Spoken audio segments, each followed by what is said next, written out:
Hello? Hello? Okay, I believe we're live. I'm just going to confirm that. Are we live, Rich? Rich is our technical producer, and I'm just going to take a quick look. Just a second. And let's see here. I think that we are live. So how are you doing? I'm doing great. How are you? I'm doing good. Thanks for squeezing me in last minute. No, it's really our honor and our pleasure for sure. I mean, I think when we saw that tweet, everybody scrambled. We thought, okay, we got to get her on. We got to get her on. I'm just learning how powerful Twitter is. It is a dangerously awesome tool, I think. Yeah, it's kind of amazing. Well, so everybody, Lauren Faust and the chat explodes. Hey, everybody. We've got just a little bit of time with Lauren, so if you guys have any general questions about the show that you want to ask me, if you're in the EFR IRC, you can direct message Final Draft, and I will try and go through some of these questions.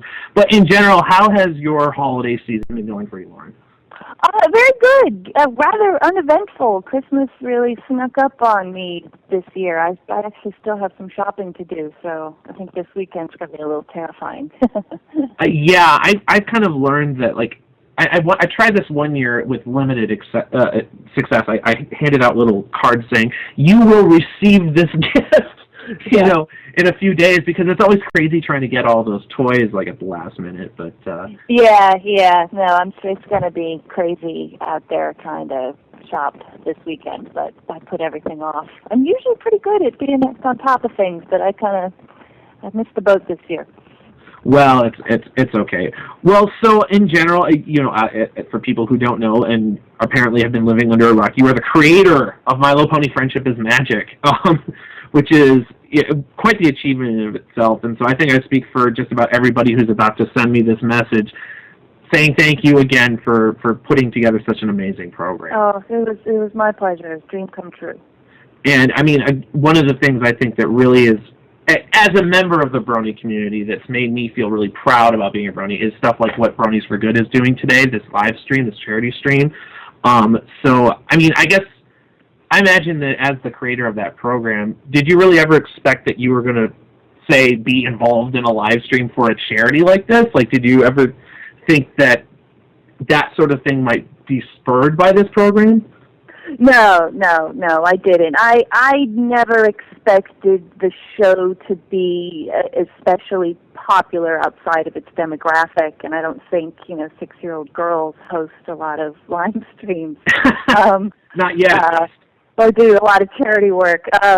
But so it's the same as everything that's been born out of the Brony community. It's all a surprise, and it's nothing I ever anticipated. I think the most that I had hoped for would be that little girls would like it, that they wouldn't suddenly become embarrassed by it by the time they turn 9 or 10. That maybe their parents watched it with them, and that maybe, just maybe, it might get a little bit of critical respect in the animation community. That was the most I ever hoped that could come out of it. Well, and I think clearly it's definitely become a phenomenon beyond that. One thing I remember reading somewhere, and I think this quote was attributed to you, so please correct me if I'm wrong on this, but it was a quote saying that you created the show as something that daughters could watch with their fathers, I think was the quote I read. And maybe it was misquoted, but I always that kind of struck a chord with me, that it was a program intended to be, tolerable for parents, Yes. I don't know if that's exactly what I said. I know I've said that I wanted daughters to be able to watch it with their parents, and that includes male parents. I think I might have said something more to that extent, but I remember when I was pitching it and I was talking about the target demographic and stuff, I was telling my bosses at Hasbro that it would be girls and their mothers, and I remember even specifically pointing out that, mothers today, are my age and played with these ponies when they were little girls, and they might be interested in watching it for nostalgic reasons. And I don't think I could even have said at that time that boys or dads might be interested in watching it, because I think people would have just thought I was, I was crazy, and that I was shooting in the wrong direction. I was taking it in the wrong direction, or I'd be a little less credible if I was saying I was targeting that. But I know that, I think there was one time on DeviantArt somebody made some sort of comment about, adults liking the show, and I think they said it, or adult men watching the show, and they said it in a rude, kind of insulting manner, and I think I shot back that I created the show for little girls and their parents to watch, and that includes, it only stands to reason that, male parents might enjoy it as well, that adults might enjoy it because parents were specifically targeted. Yeah, well, and I imagine, too, if you tried to pitch this as a show geared towards boys, or, because I was going to say, too, isn't it true that in the animation world, when you're pitching a series, you really are trying to say, okay, here's my target demographic, so you almost have to, in a sense, focus it in like that and say, okay, here's the age group and here's the gender. And, yeah. So I don't know that they have really the flexibility when you're going and taking the series to, say, Hasbro, or to, well, in this case, the Hub, to say this is something I imagine will appeal to this broad of a market. I don't know that that's something they would be interested in picking up. They don't believe it, so you don't really, you might have that goal. I know Craig and I had that goal for Fosters, that we wanted kids and their parents for Fosters as well, and very few, TV execs believe that that's possible. So you might tell them what your target demographic is, but while you're in the process of making it, you understand and your crew understands that you are trying to reach beyond that target audience. And as long as your bosses believe that you're hitting your target, they don't mind if you reach, I don't even know if they notice when you're trying to reach a little bit further. And I remember with Pony, I was really arguing in the beginning. I told them, I said, I'm not interested in making a preschool show. I don't want to make a show for 4-year-olds. And if you want a preschool show, then I'm not your girl. So I laid it down in the beginning that my target was 6 to 11, because that's the target audience I've worked in before. That's what I'm comfortable in. That's my favorite target audience. They were uncomfortable about that for a little while, and they wanted me to say 6 to 8, so that kind of became the official target. But I knew when I was making it, I was shooting for 6 to 11 plus parents, because that's what I've always done before. Well, and what about that target audience specifically appeals to? You said a moment ago it's your favorite audience to work with. Is that just because you're used to working with that audience, or is there a certain, mindset that you could attribute, to the age group that that you're trying to appeal to? It's fun. It's a fun demographic to work in, because they're not so like preschool. I've been approached since for years and years and years, way before Pony, to do preschool, and I just don't want to. They don't look like they're fun to make to me. And they're too. There's too much restriction, and I don't even think you're telling. A lot of preschool shows don't even seem like they're telling real stories. So you can tell a real story to a 6 to 11-year-old, but you can be silly, and you can be fun, and you can stay lighthearted, and for me, it's just a fun demographic, and I think it's one I just fundamentally understand. That was just such a, I think a lot of people would say this. It's just like a really great time in your life, that age. I think that's before things start getting really hard. Well, I think in a lot of senses, it's kind of like, I think it's partially why the comic Calvin and Hobbes was so popular. It's that age of exploration, in a sense, where you're figuring out the world. You're just kind of venturing out there, and at the risk of sounding like a snooty academic, I almost would say this sounds like transcendentalism, where Ralph Waldo Emerson, the philosopher, argued that everyone should have like a sense of childlike wonder, and he really talked about how kids of that age they go and they view the world and they try to view it through new eyes everywhere they see things, you know, and they're discovering things. And I kind of think that part of the appeal of the show is that it kind of conveys that, like they're going out and exploring and discovering and learning, you know? Yeah, it's a magical age. Everything, you're smart enough to understand what's going on, but you're young and innocent enough that everything is brand new. It's wonderful. It's like I said, it's a fun demographic to shoot for, and like you said, I've worked in it before. I understand it. I'm experienced in it. I like 6 to 11, but however, I have always been interested in young adults as well, and I don't know if maybe sometime in the future I might be able to start telling stories, shooting a little more teenagers. Well, I can tell you that you've got a very large fan base that would be more than willing to hear those stories and probably would be knocking at your door to have those stories be told. We've got quite a few people here today telling me just as much. Well, one thing I'm getting a lot of questions about is some of the details, say, from today's episode. And I think it's important for people to remember that you are, while you were the creative force from, starting the show, that you haven't really been intimately working with the specific details of the show this season or really the later portion of season 2. But before this official stream started, we were talking, for example, about a detail from today's episode where there are 2 stars flying through the sky, the Apple family reunion, and you mentioned that you kind of liked what that could imply. I mean, is that how you deal with those kinds of questions when people bring them up? Like, do you just kind of say, well, yeah, I mean, if I was working on it, I might have responded to this, or do you ever find when you get a specific question, like a specific detailed question like that from an episode, that you definitively would have done something differently or whatever? I don't feel it's fair for me to answer if there was something different that I wanted, because I don't want to undermine what Megan and Jason are doing now.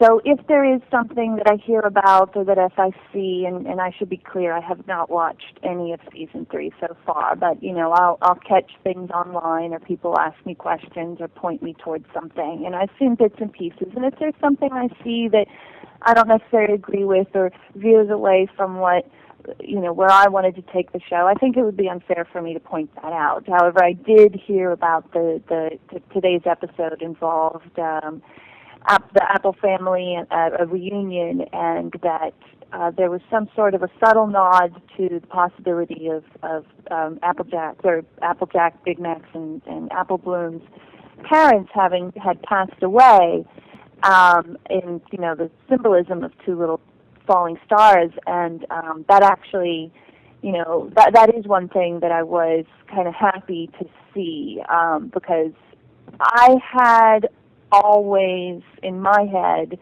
imagined that Applejack's parents had passed away, but it was never something that I even brought to the table as, can we talk about this, because the restrictions that we were working under for season 1, I knew it was going to be too touchy a subject. I knew that there were going to be people who felt like that's too heavy for kids or too upsetting for kids or weird or negative or whatever. So I always wanted to skirt the issue, never define it, because I always thought that would have been the appropriate answer.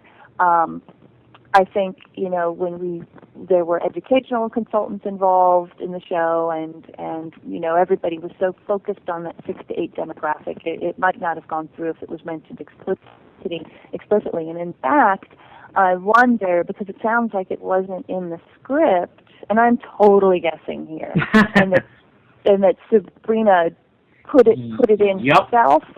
I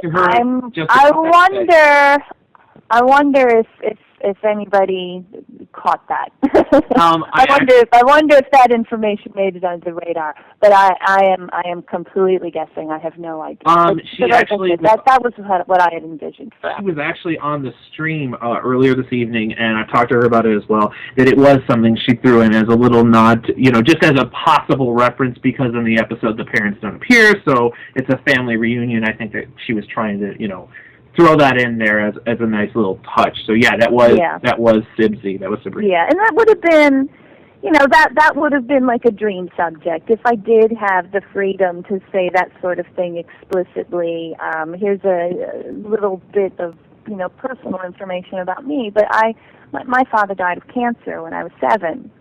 And, there's kids out there who lose their parents, and I don't think that it's inappropriate or upsetting to acknowledge that. And, it would be really nice to be able to tell a sweet story about how, it's sad and you love people forever and ever and they're always with you, but, that life goes on and you can continue to find happiness, like, beyond loss.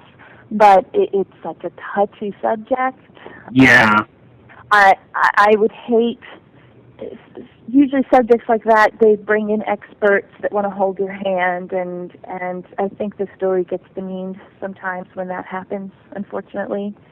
So yeah, it's better to stay away from it. And I think part of this too is that when you're looking at the Brony community as a community of a lot of adults, a lot of late high school students, teenagers, etc.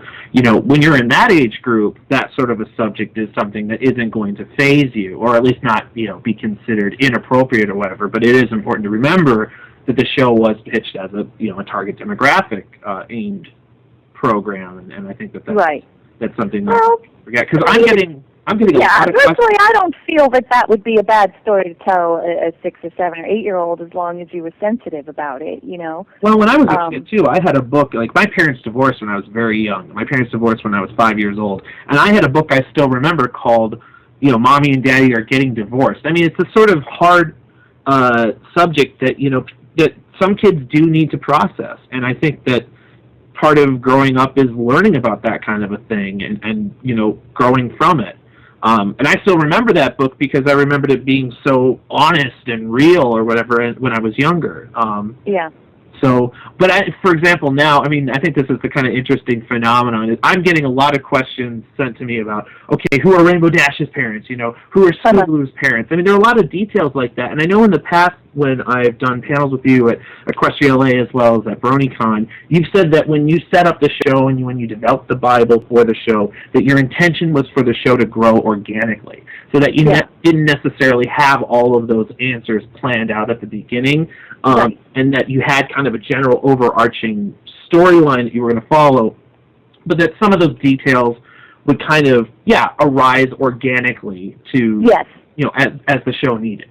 Yeah, and it's like I don't have any specific ideas for either of those characters' parents. I think it would be kind of over the top to have too many characters with, deceased parents. So I can't imagine. I imagine both of those characters would probably parents are still alive, but I didn't have any specific definition of who those parents were, and I don't think it would have come up unless it was needed in a story. Like, we didn't define Rarity's parents until it seemed appropriate to do so. Like, we need to bring her parents in this story. Well, let's figure out who they are.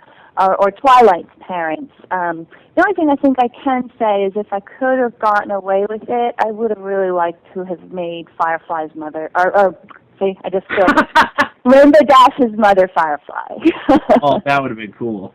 Yeah, I don't know if I would have been able to swing that. We kind of, in the character design for Twilight's mother, there's a little bit of nods towards the G1 Twilight and like her coloring and in her cutie mark. I thought that kind of stuff was appropriate and kind of fun. Well, yeah, there are lots of little references like that too. That, I mean, not just yourself, but also the writers and the storyboard artists, etc. Everybody's had a hand in putting in those little references. Yeah. Some people in the chat are saying, "I smell the fanfics coming." And I think it's kind of really the power of this community. I've gotten a lot of questions during this, during just the past half hour about Derpy, as a character, and I think in a lot of ways Derpy is representative of what this community is, because she's really a fan-created character. I mean, she was an animated error that, the fans created a canon around and, developed their own culture around, and I think that's really the power of the show. Yes. Oh, yes, definitely. So, well, I mean, in general, though, I guess now that you have seen the community, say about a year ago, if we were having this call, I'd say, are you surprised by the Brony community? But see, now it's been a solid year of this community being around. What do you think it is about this show that has appealed specifically to the teen to mid-20s to early 30s to even 40s and beyond, demographic? I mean, what elements of the show do you think have done that? I have a couple of theories, and they're all, like I said, they're just all guesses. I think, I think if you look around kind of at pop culture right now, there seems to be a window open for things like unicorns and rainbows. I think mostly in a jokey, ironic sort of way. But because people like things like what was that Adult Swim thing? Was it Real Robot Unicorn? What was that? Yeah, there was something like that. There have been a few. I can't remember what it was called, but I think Robot Chicken, maybe. No, Robot Chicken was the show. There was like a video game. Oh, Robot Unicorn Attack. Yep. Okay, Robot Unicorn Attack. I think things like that may have opened up some acceptance for those ideas, albeit it started very ironically. But, I look at things like shows like Adventure Time are so popular right now, and when I try to tell people who haven't seen Adventure Time what it's about, and I say it's about a little boy and his dog, and they have adventures in the land of Ooh with their friend Princess Bubblegum. They're like, it's a baby show, right? Like, no, really, it's not. Teenagers like it. And I think that just seems to be sort of I don't want to say trend, but I think like 5-10 years ago that sort of subject matter brought a lot of eye rolling and spite and even like aggression. and now I think people are more open to that. And I think another thing is, young people now, I call them the Pokemon generation. When they were kids and Pokemon was on, here were adorable little characters that fought. And for some reason, because that combination of things, and it was around the same time as Powerpuff Girls, which was adorable little characters, but they fought, kept kids from growing up with this idea of disgust towards cute things that my generation had. Because, we had, specials like the Strawberry Shortcake specials and stuff like that just all left such a bad taste in our mouth that we kind of grew to, resent and be disgusted by those things. And I don't think the current generation quite feels so much that way, and I point to Pokemon for that. And then the last thing is like my husband's theory on the whole thing is just that, for so many years, I think a lot of cartoons, especially like animation and stuff, has been kind of cynical and maybe even a little hateful in a weird sort of way. Characters, finding humor out of characters being mean to each other or torturing each other or being a little cruel to each other. And maybe just a well-done show about characters who genuinely cared about each other and who are kind and respectful and nice to each other was just refreshing and desperately needed. So those are all just theories, though. At the end of the day, I really don't know. Well, it could be, answer D, all of the above. I think, from my perspective at least, I really agree with what your husband was saying there and what you were just describing there. The idea that it's a reaction to cynicism, because I think, and this is a cliche phrase for anybody over 20 years old, but after 9/11, I mean, a lot of stuff became cynical and sarcastic, and the trend was everything had to have this kind of negative twinge to it. And I definitely feel like, or at least I felt like when I first saw this show as well, that this show, in a sense, and the attitude you imbued in it, really is an exact antithesis to that. The idea that it's a show that doesn't need cynicism to be entertaining. It doesn't need sarcasm or judgment or rudeness or that sort of stuff to function. The show is about these guys, these ponies, figuring out their way through the world and just this raw, honest, moral structure. I think that's something that was really lacking for a while there in animation. But I think it was, and it might be a generational thing, because I've been thinking a lot and reading up a lot on the difference between Generation X and Millennials. And I think, I'm Gen X, and we're a pretty bitter generation. I think a lot of that cynicism that you saw came from us. We were kind of a shortchanged generation, and we were really we had a lot of contempt for our parents, and I think a lot of Gen Xers have a little bit of contempt for their kids, even. And they love them, of course. But you'll see pictures, people kind of, like putting pictures of their kids crying, like on Facebook and stuff. So it's like a weird. Yeah. It's only Gen X would do that, and I think millennials are.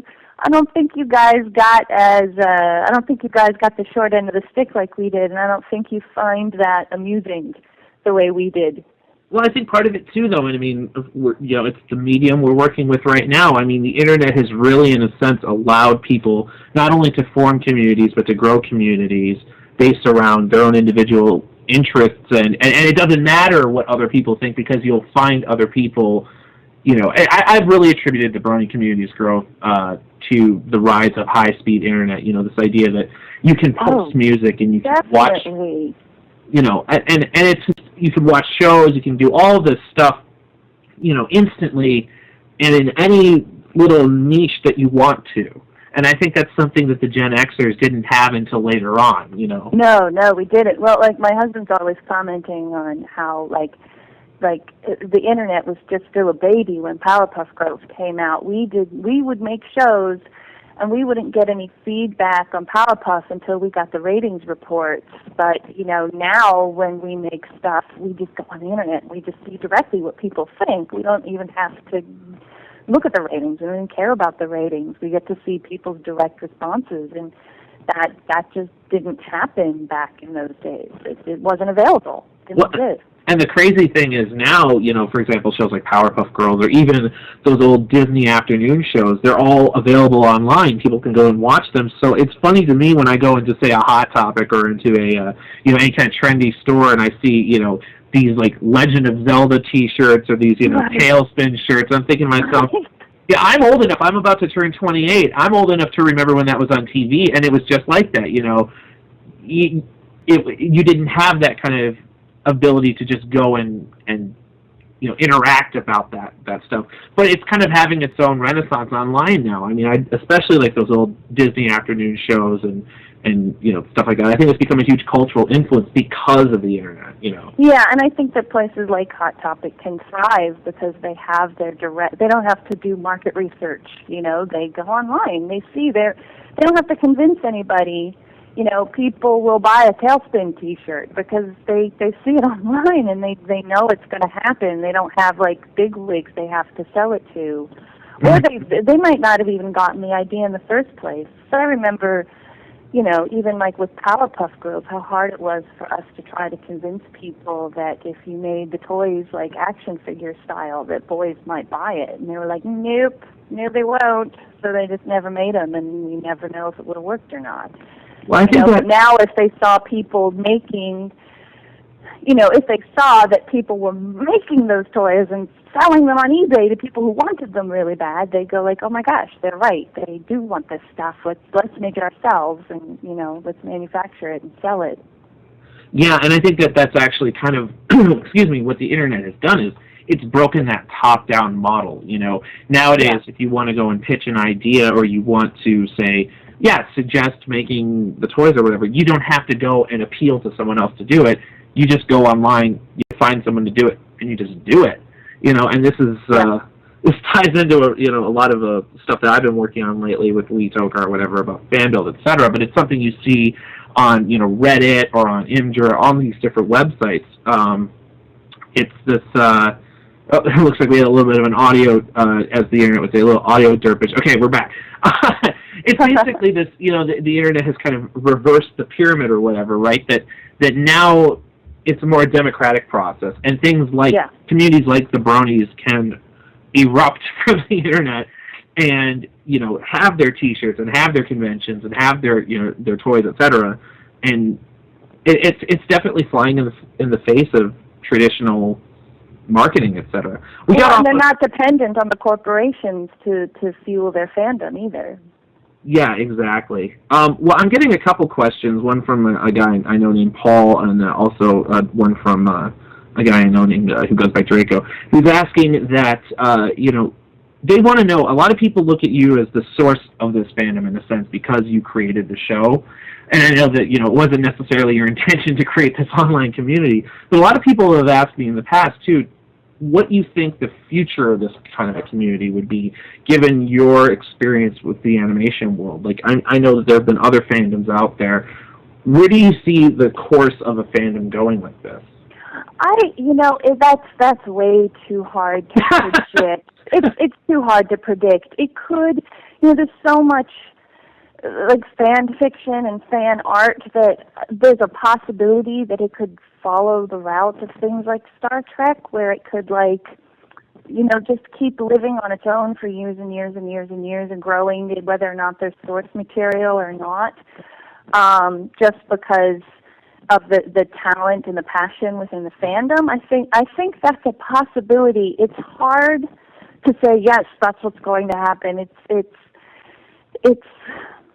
I mean, for me, it's hard to say that because it just simply sounds too egotistical to assume anything would ever grow to that extent, or compare something I created to something as amazing as Star Trek. But I think I wonder, because I remember, around the time I was really mulling through my head whether or not I wanted to leave the show, and knowing that this fandom was growing, there was like, it's My Little Pony, it's for little girls, there's no way this is going to last. People just don't have, people just don't have respect for this kind of stuff. And boy, was I wrong. I was wrong. And I'm dying to see where it goes from here. Yeah, I think that it's like you said. I mean, it's almost impossible to predict the future, right? But I think that as long as there's, in my opinion, people have asked me in the past what I think the best part of the community is, and I think it's the creative drive. I mean, I look at it like that the community has supported the growth of, things as diverse and varying as music, composition, to fanfic writing, to artwork, and I know you've seen a lot of that stuff. And, it's making plushies, making customs, going to, making these conventions, doing these podcasts. I really strongly believe that what the show has done is inspired people and created a positive, encouraging, I don't know if that's the right word, community to inspire further creative growth. And I think as long as the community continues to do that, it's going to continue to grow. That's the way I look at it, at least. Yeah. Because in the sense, people love loving it, and as long as they do, they'll keep it going. Well, yeah, I mean, exactly. Well, I know we need to get going here, and I'm sorry for everybody who sent me. There were a lot of questions, so I tried to cover as much material as I could. But there is one last question that I got from Brony Jim that I really want to ask, because this is just a fun question, which is, he asks, can I ask you if your favorite pony really is Firefly? Oh, yes, he is. There you go, guys. Confirmed. Well, I want to thank the guys from Bronies for Good, Telefi, or however you want to pronounce it, Rommel, as well as all the guys who have been helping with the stream today. They're still raising money for Seeds of Kindness, so go, donate, help the cause. I know that just in the past half hour or so, we've raised over 200 euros, so keep up the good work. And I just really want to thank you, Lauren, for joining us and for tweeting out there, because I know that all of us, at least at Afro Free Network, and all the Bronies out there, we're always happy to talk to you. And Oh, well, thank you so much for having me. Well, thank you so much. Again, it can't be said enough for what you did to create a show and really, in a sense, kickstart a fandom that's really done a lot of good for people's lives. Well, I'll say it. I said it before. I'll say it again. It's been a real dream come true. All right, guys. Well, that was Lauren Faust. Thank you again. And we are going to now transition to your regularly scheduled hosts. And, thanks again.